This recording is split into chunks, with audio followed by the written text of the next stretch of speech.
Ester Mägi.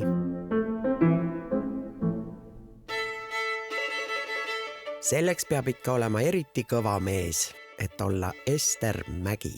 Ta seisab Mart Saare, Kirillus Kreegi, Eduard Tubina, Veljo Tormise ja teiste meeste kõrval, kes ammutavad oma mootorile kütust rahvaviisidest. Kas on raske olla naishelilooja?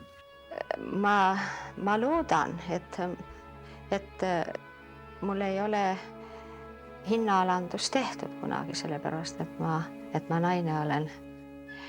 Aga olen märganud küll mõningal juhul, kui mind tutvustatakse mõnele võõrale või niimoodi, et siin on helilooja, siis on natukene nii, ma saan aru, et nii nagu niisugust erilist austust võib-olla naisheliloojate vastu ei ole vist. Ja see on laisk. See on laisk, jah. Erksamalt. Ja. Pärast ta läheb nagu paremaks, aga algust ei saa nagu käima.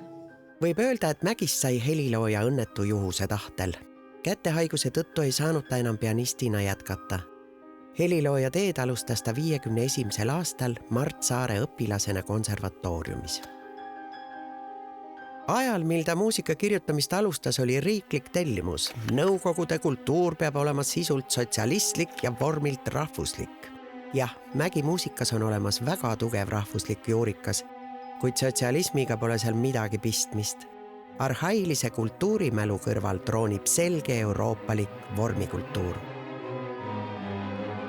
Ester Mägiga me peamiselt oleme kohtunud kontserdi järgselt või kontserdite vaheaegadel.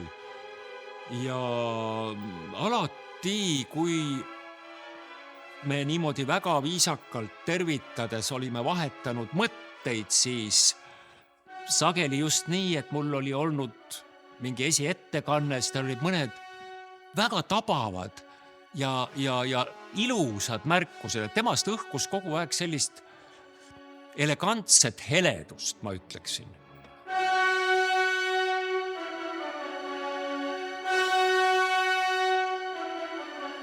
Äärmiselt hõrk, peenetundeline, väga hea maitsega, väga kaunis hing.